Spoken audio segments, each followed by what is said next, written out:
Welcome to ChristiTutionalist Politics Podcast, aka CTP, in association with Savage Unfiltered Podcast, thelibertybeacon.com, and I am your host, Joseph M. Leonard, and that's Lenard. CTP is your no muss, no fuss, just me, you, and occasional guest type podcast.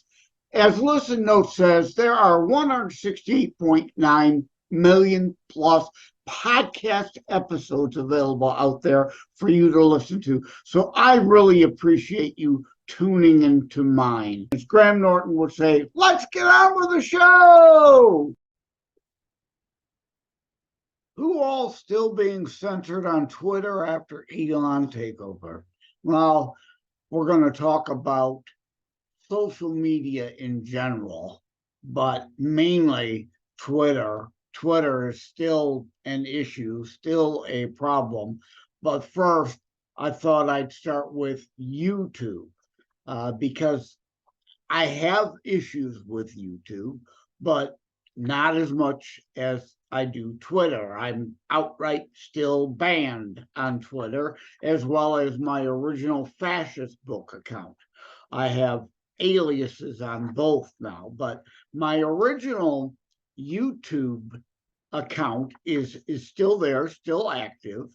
And the original channel that I set up, most of my social media is under at JLenardDetroit. And as we've discussed, no O in Leonard, JLenardDetroit. That's my channel. I'm also on Brighteon and Rumble and BitChute, and I did run into trouble with censorship on Vimeo, though, interestingly enough. So I don't use that much, even though I do have an account there under a different title. It's kind of like my last resort emergency reserve video site. YouTube has indeed censored me. I have indeed been threatened with having my channel completely shut down. And it's not like I'm some big thing on YouTube. I'm not. I have just a channel that has not that many followers, subscribers, not followers, correct, wrong word for that site. Means the same thing. They all like to have their own phrase, their own word, their own term to basically be the same thing. But YouTube had indeed threatened me a few times that if I hadn't taken down a few things, they would terminate my channel. So those things that are censored on YouTube are up on my Rumble channel, and Rumble has not given me any hard time whatsoever, regardless of whatever content I've wanted to put up there. They've not been a censorship site, have not had an issue with them, and I am thankful for that. So I have mainly stuck with Rumble as my alternative, even though I said, again, I'll repeat, yes, BitChute and Vimeo, and what are the other ones? I'm on several of them, but most people still use YouTube, correct? So really, you want to still maintain a YouTube channel. And so sadly, yes, I knuckled under. I deleted those items, but at least again, knowing that elsewhere I could still put them and share them. So it's only a minor inconvenience dealing with the YouTube censors. In general, it's not a problem. Most of my content is there, so most of the content can be seen. And on those rare occasions where I put something on Rumble that YouTube would be a little too touchy to want to handle, I just share the Rumble. It's not a big deal. Fascist book is the next one I prefer to discuss. We'll wait on Twitter, save the best for last or worst for last, however you wish to look at it. The best story for last, the worst situation currently, because again, I am still on YouTube. I am still on Fascist Book, although under an alias. My original Joseph M. Leonard account on Facebook that had been there for ages, decades. I can't even remember exactly when I created a Facebook account. It was fairly early on. And I had around the 5K friends limit level. So I also created a page. Well, you can find my JLenardDetroit page still up on Fascist Book. They suspended permanently my Joseph M. Leonard account, so I can't do anything with my JLenardDetroit page on Facebook, but it's still there for kind of historical archive referencing, I guess, which is not entirely bad. But my JLenardDetroit page on Facebook, I kept lighthearted. I mainly shared funny kind of memes, jokes. My main Joseph M. Leonard Facebook account, my primary account, was where I put my politics. And of course, that's of course where they had a problem with me, right? My humor wasn't a problem. My desire to spread facts over feelings were, of course, the problem. So that indeed is permanently banned. Again, yes, I'm there under an alias. Got nowhere near back up to the 5K friends, followers, followings that I previously had. I mainly keep my circle tighter now. It's not my primary source of putting information out. We have so many alternatives now. So I don't care so much about Fascist Book or even Twitter and even YouTube, because we have those alternatives. I am on, well, I'll mention Parler first, right? Because I liked Parler. Parler was doing good till, of course, Amazon allowed cancel culture to pull them from the AWS system, the servers that Parler was using. They came back, they rebooted. We had to all start again from scratch. I did that. I was willing to do that. And then Kanye took it over, and Kanye decided, well, he'd rather be an AWS than a social media platform. So their entire server farm became cloud services. Parler's now gone, but I'm on Gab, MeWe, Freely, Truth Social, what are those, Locals. I mean, I can't even think of them all. I'm on 15 different platforms. Virtually look for me anywhere under @JLenardDetroit or Joseph M. Leonard. Again, just too many of them even to remember them all. I keep them all open under one browser. Let me give you some hints, tips, and techniques on social media use. And I often say to people who say, oh, well, I'm only on Truth, or I'm only on Twitter, or I'm only on MeWe, or Freely, or Gab, or Retalk. Out of the UK is another one. The most recent I joined, Retalk. I love that site. It operates a little differently. But I say to people, why would you want to limit yourself?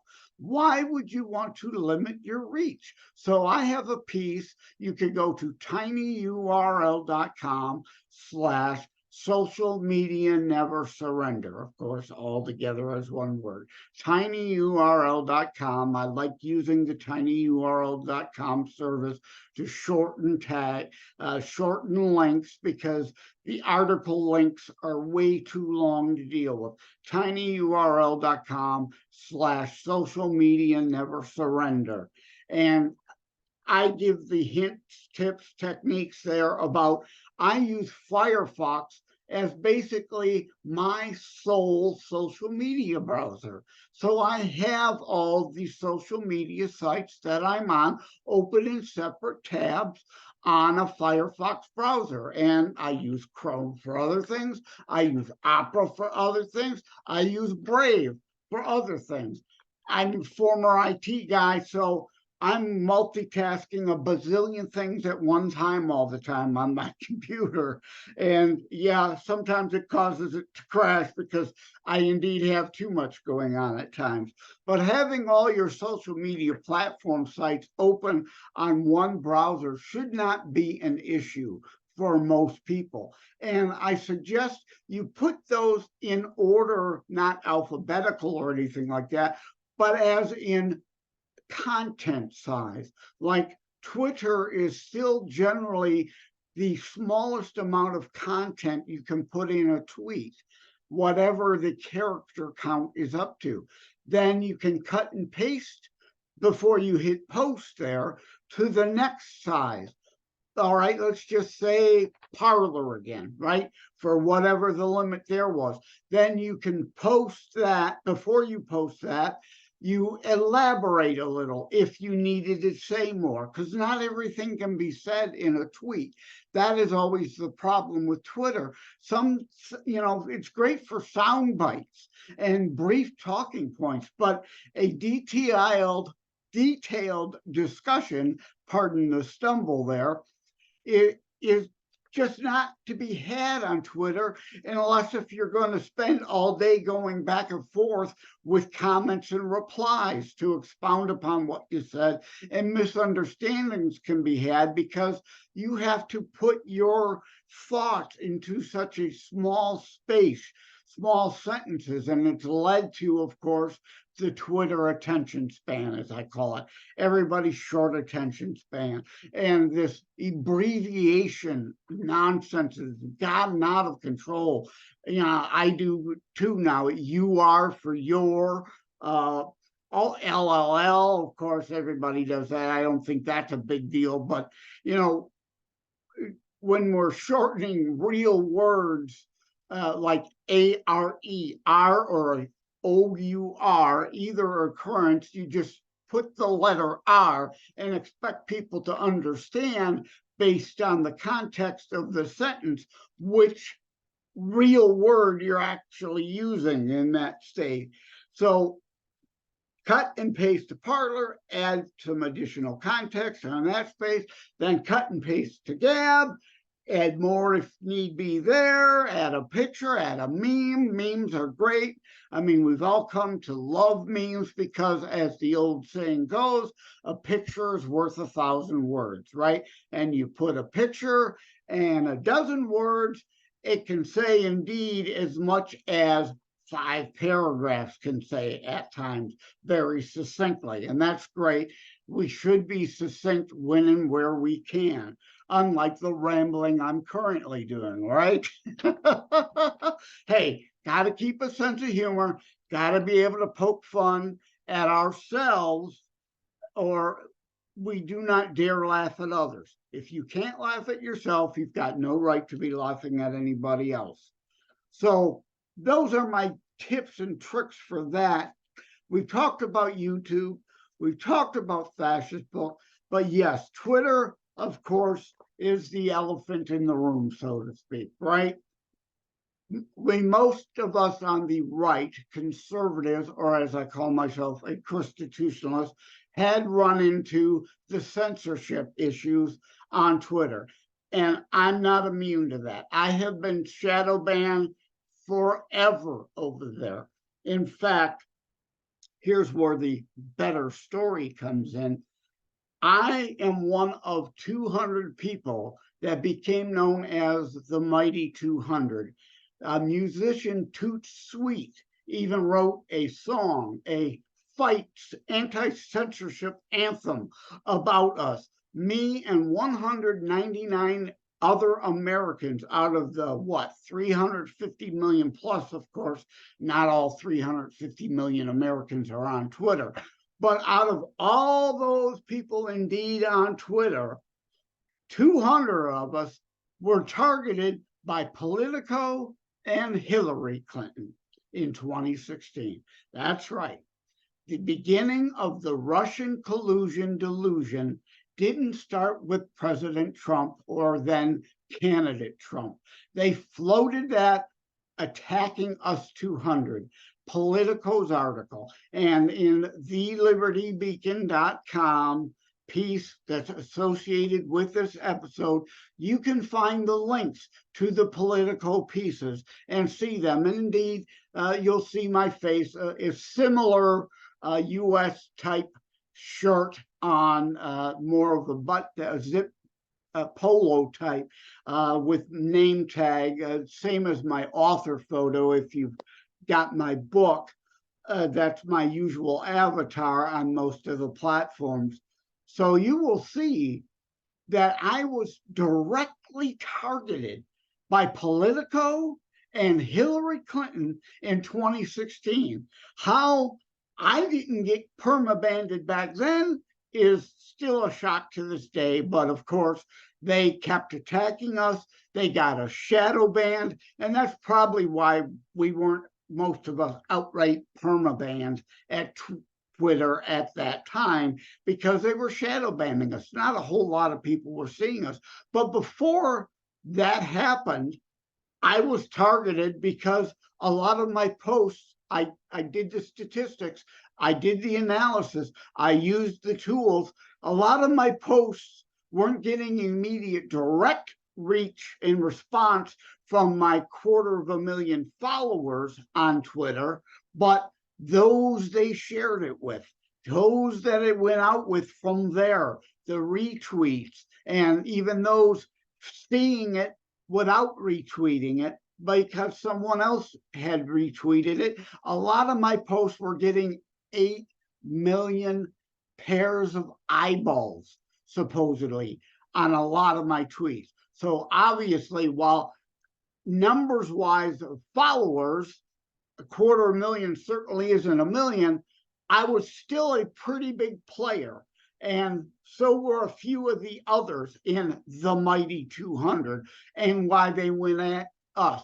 And again, that was the start of the Russian collusion. They, of course, attacked us as mostly Russian bots. So we, of course, always joked about that. I mean, if you were making a bot, would you make it as ugly as I am? Right? Again, that's that you've got to have self-deprecating humor and a willingness to laugh and poke fun at yourself.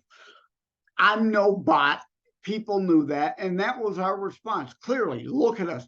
Do research. You could DuckDuckGo me even way back then and see, because I wrote online articles way back since the internet was first born, because I'm a former IT guy. I go back to the days of 300 baud modems from personal computer dialing personal computer to communicate via bulletin board services long before the internet was even created. So I had a long history of reaching people with conservative, fair type articles, conservative reach. I was too affected. So they tried to get me, dismiss me, as well as the other 199, right? If they can't defeat you, if they can't refute your points, they have to try to dismiss you and discredit you. Part of the left-wing dodge, deflect, distract, distort, deny, discredit others, repeat lie after lie, Saul Alinsky style, personal attacks, not on policy, attack personally, trying to get you canceled before the cancel culture ever really took root. It was around then. We just didn't call it that then. So they called us Russian bots. They said we were Russian agents. If they couldn't dismiss us as a bot, they tried to say we were involved in Russian collusion, that whole start of that process. And they saw that it was taking hold on Twitter because, of course, the liberal left controlled Twitter at that time, and they were perpetuating that. Sadly, quite a few of my fellow The Mighty 200 just voluntarily shut down their accounts. And I was saying, hell no, I'm not leaving voluntarily. The only way I'm going is you perma-suspend me. You can suspend me over and over and over. I'm going to take the suspension and come back twice as hard, because surrender doesn't solve anything. Surrendering Twitter, the ground, before Elon took over, didn't help anything. It just allowed the leftist bubble to go unchallenged in some respects, but not entirely. Obviously, it wasn't just me there. There was a lot of people there still fighting, and that is what was really needed. But I wanted to explain that the censorship and the cancel culture goes way back, but I was not perma-banned until long after Elon took over. As a former IT guy, I knew what he was up against. There was a lot of employees that he fired. There were still a bunch more employees that were against him, hiding in the shadows so they wouldn't get fired, but still doing the same things, censoring conservatives that they had been doing forever up to that point. We've seen it again. He had to fire another batch of employees yet again, fairly recently. It's going to probably take several years for them to root out all the embedded bombs, so to speak, in the code, things they hid in the code. They can't just pull out one thing, because that nastiness, that self-replicating AI, basically, is embedded in several different locations throughout the code. So you take out one piece of code that is there to hunt down and suspend or perma-ban conservatives, you take that out, there's still 10 other copies of that same code almost throughout the rest of the code that has to be rooted out. So Elon took over. I was certainly hoping I would be fine, but no.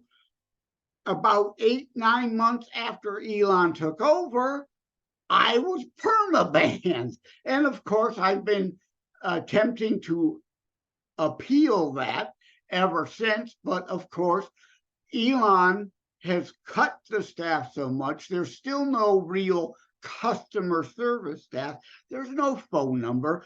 You can't email them. There's no way to get a hold of a human. The only way to do that, and if you will, if you're still on Twitter, please ask Elon, @Elon for me, please unban @JLenardDetroit, who was clearly just thrown under the bus, suspended without cause in my mind. They didn't give me a chance, as in the past. Sometimes they give you a warning. We will suspend the account if you don't delete that tweet, and then you delete the tweet, and a week or two later you'd be able to come back. But no, out of the blue, no warning, all of a sudden, bam, account locked out. No way to get back in, nothing I could do. I even tried paying for the Twitter Blue thing, thinking that, well, if I'm willing to pay, somebody somewhere should actually look at the account then and say, okay, let's unsuspend him and take his money.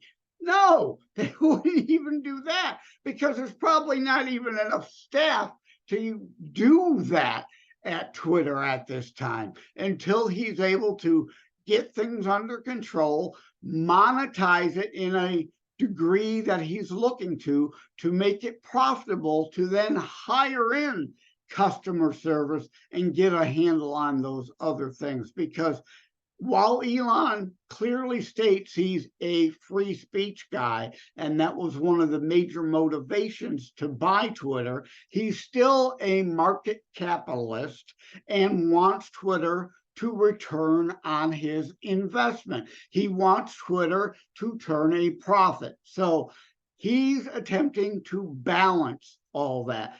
the desire to make sure it's a free speech platform while still maintaining a reasonable set of terms of service versus what do we got to do with us in order to make it profitable.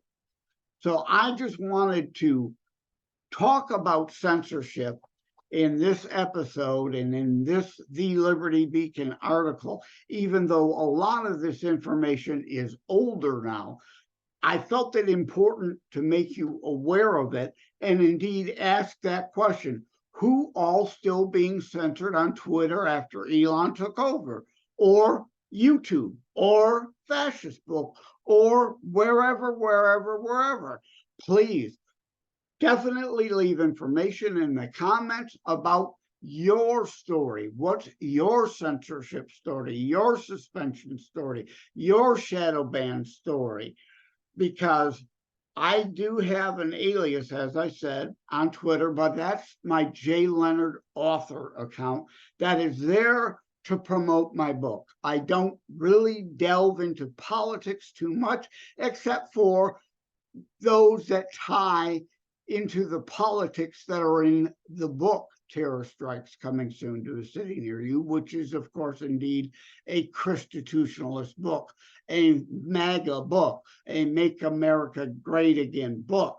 I believe in America first, not America alone, and neither does Trump. Trump is not an America alone guy. They try to peg him as that, of course, but yes, at the end of the day, we have to look at America and American citizens' best interest first and foremost, while recognizing the world is far different than what it was during World War II. Things have changed. There's these things called ICBMs. Have you heard of those? Right? Yes, I'm sure you have. These oceans don't protect us anymore. In 20 minutes' time, from anywhere else on the planet, our nation can be assaulted with nuclear warheads or EMP devices to wipe out our electrical grids and put us back centuries.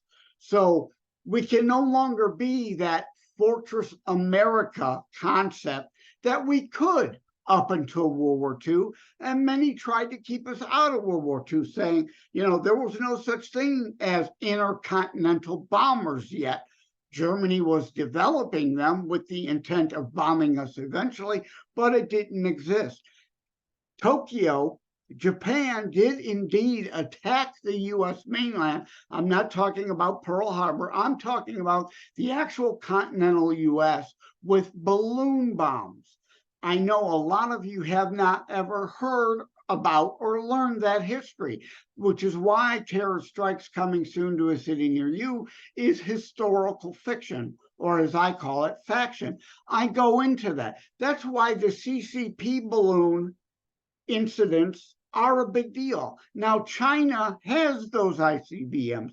They don't need to make crude balloon bombs, but North Korea could use a balloon bomb with a nuclear or EMP device, or Iran, who don't really have sufficient, adequately tested and reliable intercontinental ballistic missiles as of yet. So all these things matter. And it goes back to, are we willing to discuss these as facts or not, or just live a delusional bubble? And why I wanted to talk about censorship in this episode. So again, the mighty 200, we were the proving ground, if you will, for the whole Russian bot, Russian agent, Russian collusion, delusion garbage that was created, that some on the left still try to cling to today as reality, even though the Steele dossier, we know, was bought and paid for by Hillary. All these facts are out there. The evidence is out there. Her hacked emails are out there. We know all these things to be true, but the left doesn't care about reality. All they care about is their feelings. Oh, facts hurt their feelings, right? We don't want to upset their delicate, sensitive feelings. And that goes to our schools, which been discussed over and over, the indoctrination, the dumbing down of our American children. They don't want to fix the schools. They want our kids young, dumb, pliable, easily to manipulate, useful idiots. But the Mighty 200, again, we were that proving ground. You can go to tinyurl.com/themighty200 targeted. That will be included in the show notes, of course, as well as my social media never surrender piece. So please look for those. Please check them out. Please comment on those pieces. Those are in BeforeItsNews.com. Those aren't at the Liberty Beacon. That's in part 2, or also, I should say, why I am addressing this again now, so that I can bring this all to the LibertyBeacon.com audience and to you, my ChristiTutionalist Politics podcast audience as well. A lot of things they still hide from you, a lot of things you've never heard of. You are not alone in this. There are so many people, and we cannot retreat to the couch in surrender. We must stay there online fighting, continuing to fight, continuing to go at them, no matter how much they Saul Alinsky us. And the other issue is I've discussed Cloward and Piven in articles. If you don't know who Cloward and Piven are, or Saul Alinsky, you need to look them up and study them. And again, don't use Google. You need to go to DuckDuckGo, Jibberoo, or FreeSpoke to get your hard facts and evidence-based items. Google suppresses results. To this day, Google still suppresses my articles online. That again, I've been writing for many, many, many decades now. But you see next to none of them if you look on Google to find them. You can find them on DuckDuckGo, Jibberoo, or FreeSpoke because they are not conservative. They are more conservative, or at least not hostile to conservatives. They are neutral. They are true result aggregators, and they aren't blocking and suppressing and censoring conservative results like my articles. Amazon, I'm on Amazon for my book, obviously, right? Google don't dare suppress the results for my book, not because they don't want to upset me. They would in a heartbeat if they could. They just don't want to upset Amazon. Amazon gives them lots of ad revenue. So that sneaks through their censorship, but you won't find 99% of my articles. You might accidentally, occasionally find one they didn't catch that got through the cracks of the censorship via Google. So avoid Google unless if you're shopping. Google's great for shopping results. If I'm looking for a widget, I use Google to find the best widget at the best price, but serious topics, serious issues, things I need facts and evidenced items returned to me, I use DuckDuckGo, Jibberoo, and FreeSpoke. With that, we'll call it a day. I could probably ramble on more, but I promised I was going to keep these episodes 20, 35 minutes, because I know, again, sadly, today's Twitter attention span, many people will tune out if it goes very long, or won't even tune in to begin with if this were to be a 60-minute podcast or a 5,000-word article. So thank you all. Take care. God bless. Thank you for having tuned into ChristiTutionalist Politics show. If you haven't already, please check out my primary internationally available book, Terror Strikes, coming soon to a city near you. Available anywhere books are sold, or autographed copies are available online direct from me via terrorstrikes.info/shop. And you can obviously learn more about the very non-traditional or fluffy style Christian book but a Christian book nonetheless. Also, please tune in to Savage Unfiltered Podcast, of which I am a co-host, and be sure to check out more about today's discussion at thelibertybeacon.com, where my articles drop every Saturday. In addition to seeing the corresponding thelibertybeacon.com piece referenced in any episode of ChristiTutionalist Podcast, see to the show transcript on podcast platforms that provide access to it, like Buzzsprout at tinyurl.com/ChristiTutionalist for additional bonus material there in the transcript. Thank you. Take care. God bless.